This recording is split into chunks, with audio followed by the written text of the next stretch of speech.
This video is brought to you by MyBookie.ag. What's up, guys? We are here for UFC 305, headlined by Dricus Du Plessis versus Israel Adesanya. I cannot wait for this fight, man. A brewing rivalry. Both these guys seem to not like each other. More so, Adesanya doesn't like Dricus, whereas Dricus is looking further to expand his legacy as the middleweight champion. And all the way up to this point, a lot of people doubted his skills, and now he gets to prove everybody wrong against one of the greatest middleweights of all time. That's one part of this fight a lot of people seem to overlook. Dricus is fighting one of the greatest middleweights in history. This is a very big step up for him to cement himself past the rivalry and all the trash talk between them two. And on Adesanya's side, he has a chance to become the first three-time middleweight champion. We have our opinions as to whether he deserved this title shot or not. It's been a very long time since Adesanya's been in a non-title fight, even though he lost the belt twice. But it's going to be very interesting. And also in the co-main event, we got Kai Kara-France versus Steve Erceg, Mateusz Gamrot versus Dan Hooker, Tuivasa versus Rozenstruik, Jingliang versus Prates. Another good fight on the card is Joshua Culibao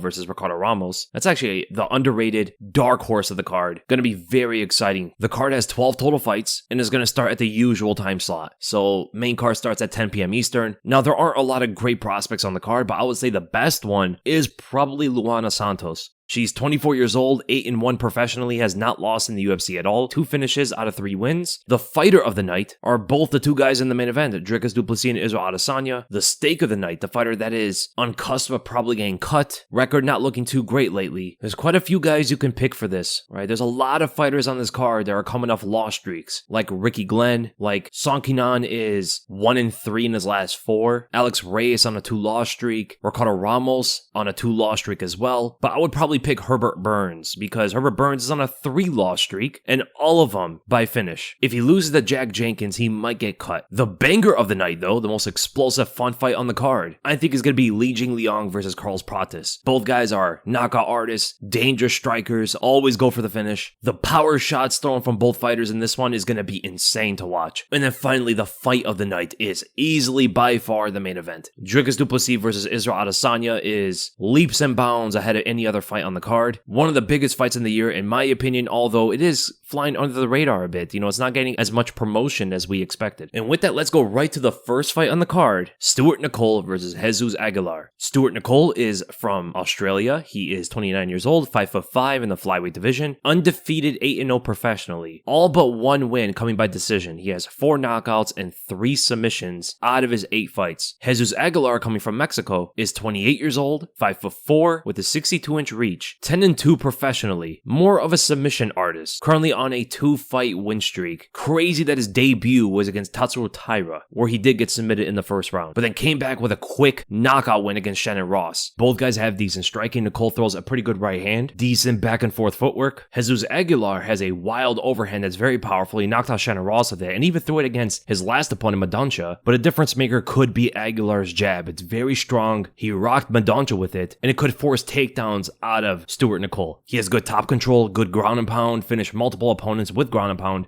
Aguilar as well will shoot takedowns, but he's very good with scrambles. So it's going to be an interesting fight. I think it's very competitive, but I'm going to go with Stewart Nicoll to win this by a decision.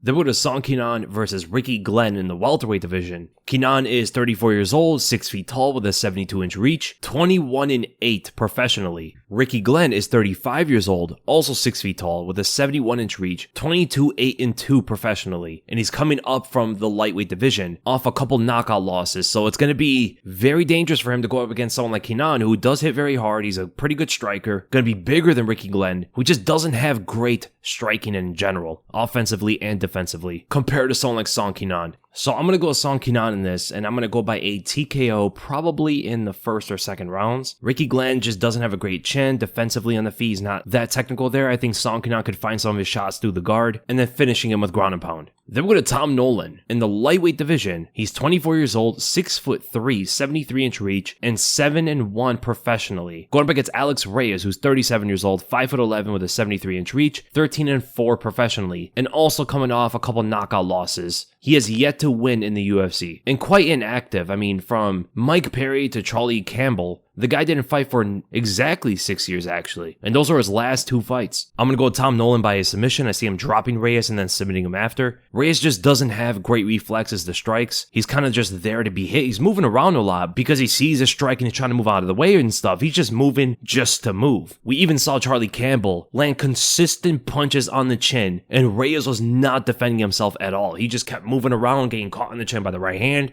the left hand, dropped, rocked. Like, the length of Tom Nolan is going to be such a problem for Alex Reyes that even that movement that he has is not really going to get him away from some of the kicks or the long punches of Nolan. So there's a reason Tom Nolan is an 11-1 favorite going into this fight. Then we go to Jack Jenkins in the featherweight division versus Herbert Burns. Jack Jenkins is 31 years old. 5'7" with a 68-inch reach, 12-3 professionally, also coming off a loss against Shepe Mariscal. Herbert Burns is 36 years old, 5'9" with a 74-inch reach, 11-5 professionally, coming off 3 losses in a row, all finishes. Definitely have to go with Jack Jenkins. Stuff the takedowns, I'll strike him. Herbert Burns quits on himself in fights sometimes. Doesn't have the greatest heart, not the toughest chin or anything like that, and he's going to look to try to take the fight to the ground. Jamal Emmers had a hard time taking down Jack Jenkins. Jenkins, I think, hits harder. He's way more composed in the stand-up, a lot better fundamentals with his boxing. I think Jenkins should be able to pull off maybe a TKO win in the second or third rounds. Then we go to Casey O'Neill versus Luana Santos in the flyweight division. O'Neill is 26 years old, 5'6", with a 69-inch reach, 9-2 professionally, coming off 2 losses in a row. Man, a lot of these fighters are on loss streaks. Luana Santos is 24 years old, 5'6", 67-inch reach, 8-1 professionally, but she's on a 5-win streak. So, a lot better momentum, a lot better confidence most likely. Now, Casey O'Neill is coming off a loss to Ariana Lipski by a submission, but it did come off of the strike. So, like, the result itself looks crazy. You got submitted by Ariana Lipski, the striker? Luana Santos is going to have a field day on the ground with her. But no, it's the counter shot from Ariana Lipski, rocked her, brought the fight to the ground, and eventually was able to secure that armbar after some ground and pound. Now, Luana Santos has good trips in the clinch. She does go for the head and arm throw at times, so it's not a great technique when you look at the male divisions, but in the female divisions, it seems to work very well at this level. When you go up against fighters on the level of prime Rose Namajunas, who can get your back off of that, which we've seen before, or other fighters who are great at scrambling for the back take, the head and arm throw works a bit differently. So we're probably going to see more success from Luana Santos using it against Casey O'Neill. I mean, the way that Santos was able to counter the full guard attempt from Agapova, and then in sequence attack the arm triangle choke was very good stuff from her, man. Santos is technical on the ground. I do think it's a competitive fight, but I'm going to go with Santos by a submission in the third round. Then we go to Joshua Culibao versus Ricardo Ramos in the featherweight division. Culibao is 30 years old, 5'10", with a 73-inch reach, 11-3-1 professionally, also coming off 2 losses in a row. Ricardo Ramos is 29 years old, 5'9", with a 72-inch reach, 16-6 professionally, also coming off 2 losses in a row, both of those by submission in the first. Whereas Culibao lost 2 decisions. Very close fight with Danny Silva in his last one. This is going to be a very good fight, man. You got the fundamentals of Joshua Culibao, who throws good boxing techniques, good combinations, very long strides with his footwork, versus Ricardo Ramos, who's a lot more creative with what he throws out there. Snappy 1-2, good high kicks, will throw some traditional martial art techniques like wheel kicks and all that sort of stuff, spinning back elbows, which are very unpredictable, like he landed on Chavez, and also landing that on Ayman Zahabi, which is another big highlight of his career as well. But I think with the amount of chances that Ramos will throw out these crazy techniques, Culibao is probably going to counter him, mainly because of how much distance he covers when he's moving around in the cage, and I think it can make a lot of those techniques miss, and then he counters with some big counter punch, and then finishing Ramos off with ground and pound, getting a TKO probably in the second or third rounds. So I'm going to go with Joshua Culibao by a TKO, but very good fight. Then we go to the heavyweight division. Junior Tafa versus Valter Walker.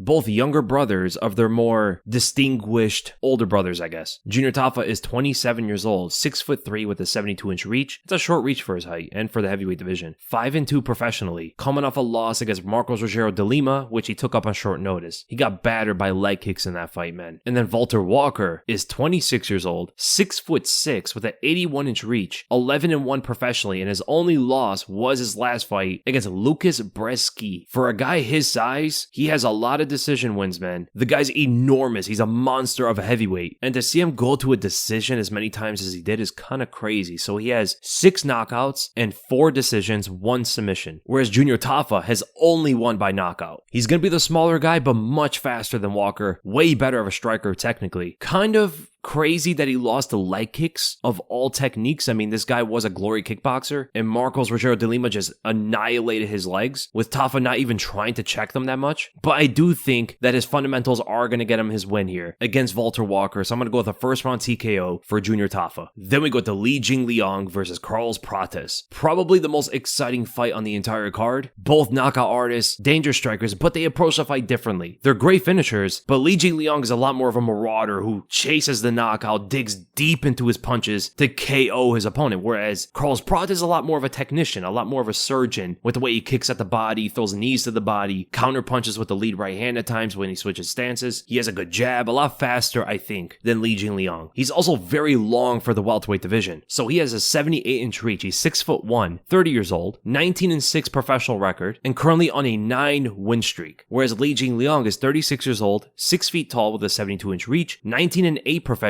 coming off one loss to Daniel Rodriguez, which was a long time ago. That was almost 2 years ago. I'm actually surprised he hasn't fought since. He tried to fight Michael Chiesa last year, but he's been very inactive, and that's a fight with Rodriguez that everybody thought he won. So he's technically coming off a loss, but realistically, he should be coming off a 2-win streak against Musa Salikov and then Daniel Rodriguez. Before that, he lost to Hamza Chimaev, which was a legitimate loss, and Neil Magny even before, a couple fights before that. But the way he was able to knock out Santiago Ponzinibbio in between the Magny and Hamza losses just shows the kind of power this guy has in his hands and how much he commits for the knockout. But the length of Prates is going to make that very tricky on how he gets in close, because Prates has an amazing front kick to the body, and he has a dynamic left straight and a very good jab too. So I'm going to go with Carlos Prates in this one. He's the younger guy. He seems like he's in his prime. The length may give Jingliang a bit of issues on getting close for his boxing. And on the way in, I see a lot of body shots landing for Prates, man. A lot of liver shots and maybe even TKOing him with a liver shot. So I'm going to go with Carlos Prates by a TKO in the 3rd round. Should be a very good fight. Very explosive back and forth between the Leech and Prates. And then we go to Tuivasa versus Jairzinho Rozenstruik in the heavyweight division. Tuivasa is 31 years old, 6'2" with a 75-inch reach, 14-7 professionally, coming off 4 losses in a row. Rozenstruik is 36 years old, 6'2" with a 78-inch reach, 14-5 professionally, coming off a win against Shamil Gaziev in the fight where Gaziev just gassed out completely. But the thing about both these fighters is they have fought some of the best heavyweights in the world. They both fought Alexander Volkov. They both fought Cyril Gane. Tuivasa fought Sergey Pavlovich, but Rozenstruik fought Jalton Almeida, Curtis Blades, and Francis Ngannou on top of that. Now, neither of them beat any of those top-tier heavyweights. The best that Tai Tuivasa beat was maybe Derek Lewis, and for Rozenstruik, the best guy he beat was Alistair Overeem or JDS. They both did fight JDS. Rozenstruik beat him. JDS TKO Tai Tuivasa, and that's a big thing going into this fight. Rozenstruik has better fundamentals. He's a better counterpuncher. They both hit very hard, but Tuivasa's aggression might get him countered by the left hook of Rozenstruik. And Rozenstruik is pretty good at checking kicks. We know Tuivasa likes to throw that big leg kick chopping down. Very heavy kicks from Tuivasa. He's also very athletic. But technically speaking, I think Rozenstruik's fundamentals are going to get him the win here. Countering Tuivasa, knocking him down, and then finish him with ground and pound. So I'm going to go with Rozenstruik by a TKO. He is a favorite at a -185. The heavyweight division is pretty risky with picks because one punch and anybody can get knocked out, except for some reason Tai Tuivasa was able to take Derek Lewis's biggest shots, which doesn't make any sense. But it does seem like a lot of the favorites on this card should win. And if you want to capitalize on that, go to mybookie.ag, where they got the best odds, even with the favorites. So as we can see, Israel Adesanya is a -125 favorite against the -102 Dricus, very close to a pick'em. Steve Erceg is a -170 against the +133 Kai Kara France. Mateusz Gamrot is a big favorite, -340 against the +250 Dan Hooker. Rozenstruik -236 against the +179 Tai Tuivasa. I did not know it was that big. Well, people really think Rozenstruik is going to destroy Tuivasa like that. Carlos Prates, even a bigger favorite, -319 against the +236 Jingliang, which I do agree with that he should be the favorite, but the Leech is good. He could find some big shot if he gets in close, but that's the thing. Can he get close to Prates, pass those kicks, and land that right overhand or the left hook? I think Prates should win, but he's a massive favorite. Junior Tafa, slight favorite, -135 against the +106 Valter Walker. Makes sense. I actually would favor Tafa to be a bigger favorite than that. I just don't think Valter Walker is that good. Joshua Culibao, -155 against a +121 Ricardo Ramos. Makes sense. I agree with that. Luana Santos, minus 172 against the plus 134 Casey O'Neill. I agree with that as well. Jack Jenkins minus 800 against the plus 490 Herbert Burns. I agree with that. Tom Nolan minus 1299 against the plus 660 Alex Reyes. He even grew as a favorite from a minus 1100. That is crazy. Song Kenan, moderate favorite at a minus 185 against a plus 143 Rick Glenn. And then Stewart Nicoll, a bigger favorite than I expected. He's a minus 230 against the plus 176 Jesus Aguilar. That fight's a lot closer to a pick'em in my opinion. That fight can really go either way. But it does look like the favorites up until like the last 3 fights should win. So it looks like a card for the favorites. And for any bettors out there, you don't have to go with just the straight picks, of course. You could go with a parlay. Imagine on fighters that you're the most confident in winning to multiply your earnings. There's also live betting when the fights are playing out live to see what's going on before you actually bet on it. But in my opinion, I think the best odds to capitalize on out of any favorite on the card is probably Junior Tafa winning because he is a minus 135. I would probably put him closer to like a minus 200, closer to that. But the fights that I would avoid is probably the Rozenstruik fight, the Prates fight, just because the odds are so wide apart. Just personally for me, I would not bet on someone that big of a favorite even if I think they're going to win because anything could happen. The O'Neill and Santos fight is close. That's probably another fight I would not bet on. The Culibao and Ramos fight I would not bet on either. Way too close of a fight to call. And the Stewart, Nicoll, and Jesus Aguilar fight is another fight I would not bet on. I do think Song Kenan is going to win. The odds aren't bad on that. Tom Nolan, is it even worth at a minus 1299? I don't even know. And then Jack Jenkins minus 800. The odds are so wide apart. I don't know if that's worth it either. Maybe a parlay would be good for those. Avoid the Santos fight. Avoid the Culibao fight. I would go with the Junior Tafa win. I would avoid the Prates fight and avoid the Rozenstruik fight unless it's a parlay. Where the parlay all mesh together. But when you go to mybookie.ag, make sure to use the deposit bonus where MyBookie will match you whatever you put in all the way up to $1,000 for your first deposit. That means if you put in $100, they give you another 100. Or if you put in $5, they give you another $5 to play with. All you gotta do is use the promo code WEASEL, that's WEASLE, to take advantage of my bookie sign-up offer. It will come with a rollover withdrawal requirement, but if you want to go and bet on the fights, go to mybookie.ag where you can win big. And let's go right into the featured fights. Starting with Mateusz Gamrot versus Dan Hooker. Both guys are on win streaks. The first fight on the card where both fighters are winning. Mateusz Gamrot is on a 3-fight win streak, defeating Jalen Turner, Rafael Fiziev, and RDA. Dan Hooker beat Jalen Turner and Claudio Puelles. But that Rafael Fiziev win for Gamrot was a bit unfortunate with the leg injury. It was looking like it was going to be a very good fight. It was into the second round. I wish that fight played out longer. I wish the guy didn't get injured like that, but it's fighting, you know, it happens at times. And maybe we're going to see a rematch between those two in the future because Rafael Fiziev is a very, very good striker with good takedown defense as well. But between Gamrot and Hooker, I think the wrestling is going to be too much for Hooker, honestly. Like, I don't think he's in his prime anymore. I think that Dustin Poirier fight took him out of his prime, and the damage was way too much. Hooker was so good at one point when he fought Dustin Poirier. He was actually solving a bit of the puzzle of that switch combination, right, where Dustin's shifting it to the opposite stance, throwing that 2-punch combo forward, which gave Max Holloway a pretty difficult time. He was the one that was able to counter that. So a lot of people look at Dan Hooker like he's just very tough, he's gritty, you know, he just goes forward and throws down with you. But in his prime, he was way more technical than people give him credit for. That Dustin Poirier fight itself shows how good Dan Hooker was. And ever since that, he never performed the same. Even in his last fight against Jalen Turner, he was getting smoked out there. He is thanking that he had a chin on him to take those shots because anyone else would have been knocked out by Jalen Turner. And he turned the fight around, brawled it out with Jalen Turner, walked him down, and just out-toughed him. But that's about the striking, so we know that Dan Hooker can take a big shot, especially from someone like Gamrot. But Gamrot is known for his grappling. He's a very good wrestler, amazing scrambler. This is the same guy that beat Arman Tsarukyan, has shown his grappling skill time and time again. Dan Hooker doesn't have the greatest takedown defense, and I think Gamrot is going to ride that win out to a decision, winning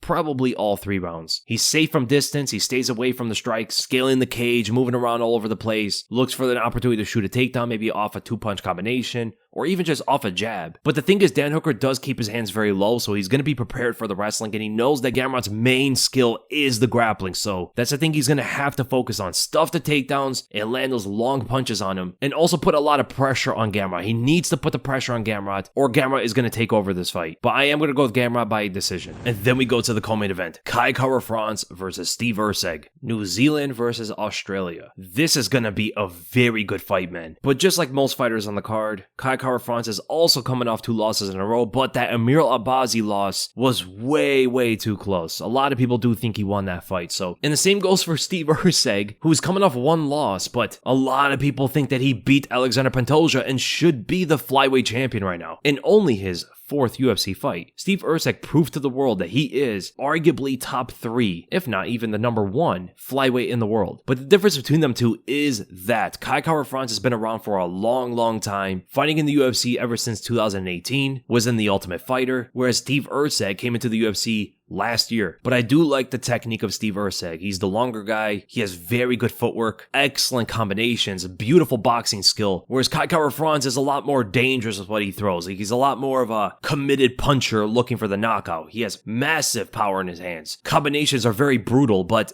it's not as seamless or as fluid as Steve Erceg, right? Erceg's combinations are perfect in sequence, throwing combinations like 1, 2, 3, boom, boom, boom, perfect tempo, perfect sequence, and great timing. Whereas Kai Kara-France is like 1, 2, 3, just banging shots with a lot more body weight behind those, whereas Erceg just lets the punches fly and land. And Kai Kara-France's grappling has gotten a lot better, but I do think that Erceg is going to hold an advantage there, as his ability to scramble and find submissions is absolutely elite. He was able to scramble with someone like Pantoja, who is one of the best Brazilian Jiu-Jitsu artists in the entire UFC, and he was able to do that in his 4th UFC fight. I honestly think wherever the fight goes, whether it's in the stand-up or on the ground, Erceg is going to be a step above Kai Kara-France, as I do believe that Erceg is the best flyweight in the world, and he's only going to get better. The guy is 29 years old. I think we'll see his prime by the time he's like 31 or 32. So I'm going to go with Steve Erceg here by a decision win. Kai Kara-France is tough. He's going to get hit by a lot of counter punches, I think, from long range, pumping the jab constantly, and I do think the jab is going to be Erceg's best tool in this fight, not only to dictate range, but also accumulate damage throughout the rounds while moving away from Kai's power punches. So Steve Erceg, decision win, and then I hope he fights Alexander Pantoja after. That rematch has to happen again. And then we go to the main event. Dricus Du Plessis versus Israel Adesanya, one of the biggest fights of the year, the zestiest title fight of the year, and we are going to get contender Adesanya, who's a different fighter, actually exciting when he has a belt to chase. And as we know about Dricus Du Plessis, always an exciting fighter, always going for a finish. He could get kind of wild out there at times, but it makes it for a fun fight. I would say that Adesanya has a striking advantage and Dricus has the grappling advantage. Adesanya is the longer, taller, faster guy. Dricus is the stronger, bigger, more compact guy. If he grabs a hold of Adesanya, the strength difference is probably going to be apparent. But the thing is, when Jan Blachowicz fought Adesanya at 205, Jan did say that Adesanya is stronger than he expected. And we know that Adesanya is putting on some weight. He's adding muscle to his frame, he's looking bigger, and Dan Hooker even said that Adesanya's been walking around at 230 pounds. I think he might have been joking. Adesanya looks like he may be 215, 220 absolute max, but I think probably around 210, 215, which is like 10 or 15 pounds above his usual walk-around weight. Now, Adesanya's weight has fluctuated throughout his kickboxing and MMA careers. There was a time in kickboxing where he fought at heavyweight and he was 220 pounds and he looked very big in that fight, knocked out that heavyweight very quickly. So we do know that the more weight he gains, the more powerful he becomes, or at least he carries that power up to the heavyweight division. He weighed like 201 pounds against Jan Blachowicz. Before he fought Alex Pereira, he was 215 pounds. He's added on a lot of weight, a lot of muscle, so it's going to be very interesting on how big Adesanya is going to look in there, because it is a very important detail as to whether he can contest with Dricus' strength, which is something that Dricus is known for. That strength is kind of crazy for a middleweight. Insane how he used to be a welterweight. Dricus fought Roberto Soldic in the welterweight division. Crazy, man. And then they're 1-1 with each other. They both knocked each other out. No idea how he cut to 170, and now he's one of the biggest 185ers. But the fact that he has been lifting weights, getting bigger, in preparation for someone like Dricus, who is one of the strongest guys in the division, shows that he's taking his preparation very, very seriously, and he knows the sort of strengths that Dricus has are things that he has to address, and that is by lifting weights, that is by just getting physically stronger. Technically, it looks like Adesanya may be confident against the skills of Dricus, and his biggest concern may be about the strength and attributes of Dricus Du Plessis. Whereas on Dricus' side, he's got to really find how to handle the footwork of Adesanya. That's the biggest thing for him, so he can get close, box with him, shoot takedowns, get into the clinch, all that sort of stuff.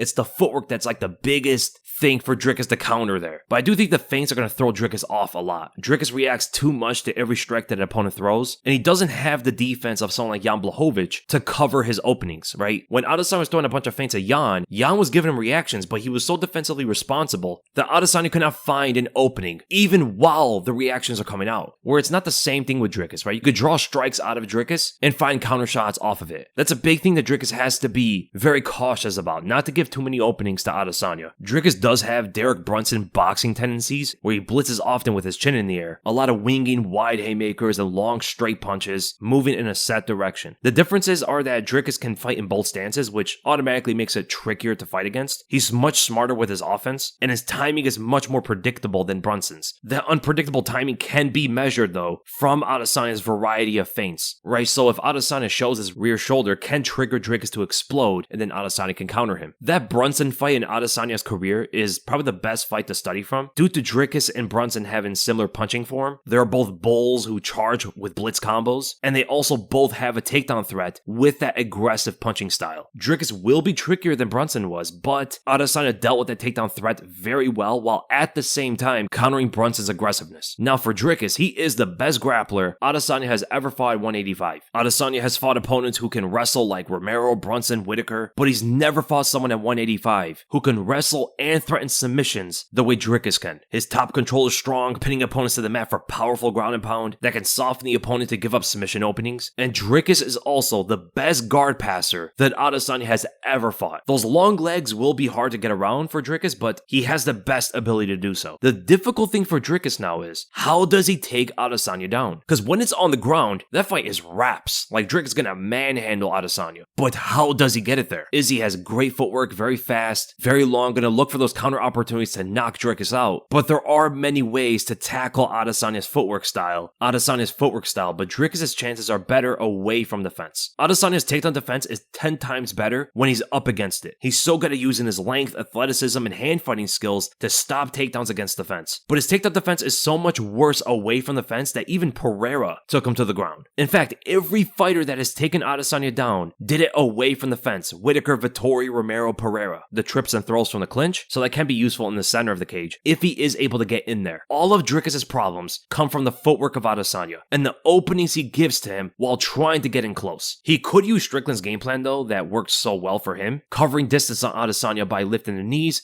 front kick, and switch stances forward. It's like big steps he's taking forward at the opponent while always threatening him with a push kick as well as checking any potential leg kick that Adesanya will throw. This could also be very dangerous from Dricus' style because he does have that wrestling. I just don't know if Dricus will do that though, because he doesn't tend to walk his opponents down with no explosive entries. His entries are typically met with like explosive punches and blitzes. So to walk the opponent down off a jab and throwing out front kicks and checking and all that stuff, pointing out feints in front of Adesanya, it goes against his usual approach. But here's the thing, if he is exploding like that, he could catch Adesanya, but we've seen it many times already. You fall into the counter punches. That's what makes Dricus' usual punching style very vulnerable to Adesanya's punching style, right? Adesanya has a pretty difficult time hitting opponents that stayed defensive in front of him, like Jan Blachowicz did, Sean Strickland did. But when fighters take chances against him, that's where he's able to catch him. Even guys like Alex Pereira, one of the best strikers in the sport, when they take a chance, Adesanya capitalizes. He's one of the best fighters in the world to find that opening on you. And Dricus is very fun, very exciting, but the one thing we know about him is he always takes chances, always puts himself into the line of scope to land one of his shots. In a fight, anything can happen, but I do think that kind of exchange is usually going to favor Adesanya. So I do think this fight is close to a 50-50. Both these guys can absolutely win it, so my prediction for this fight,